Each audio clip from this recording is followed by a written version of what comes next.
Hi guys, ఎలా ఉన్నారు? రేపైతే మా చెల్లి బర్త్డే. అయినా నైట్ మనం కేక్ కట్ చేపిస్తాం కదా, సో కేక్ ఇంట్లోనే ప్రిపేర్ చేస్తున్నాను.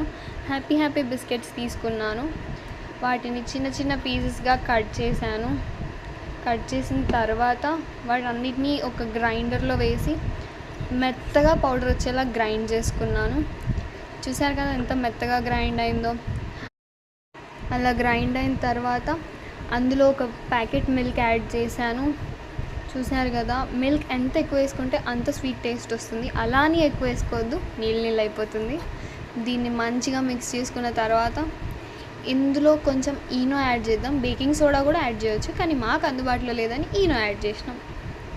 ఈనో యాడ్ చేసి బాగా కలుపుకోవాలి. మంచిగా కలుపుకున్న తర్వాత ఇలా బబుల్స్ ఫామ్ అవ్వకుండా నీట్గా కలుపుకోవాలి. కలుపుకున్న తర్వాత కొంచెం షుగర్ యాడ్ చేసుకోండి. నేనైతే కొంచెం వేసా, ఎందుకంటే బిస్కెట్ స్వీట్గా ఉంటాయి కాబట్టి.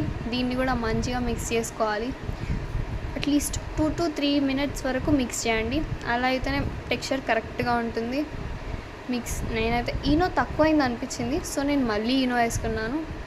సో మిక్స్ చేశాను. మళ్ళీ మిక్స్ చేసి ఒక బౌల్కి అయితే ఆయిల్ ఆర్ బటర్ అప్లై చేసుకొని అందులో వేసి పైన చిన్న బిస్కెట్ పౌడర్ స్ప్రింకిల్ చేసుకున్నాను. చూసారు కదా, ఆ టెక్స్చర్ ఎంత స్మూత్గా ఉండాలంటే. నేనైతే స్టవ్ మీద చేస్తున్నా, మా ఇంట్లో ఓవెన్ లేదు.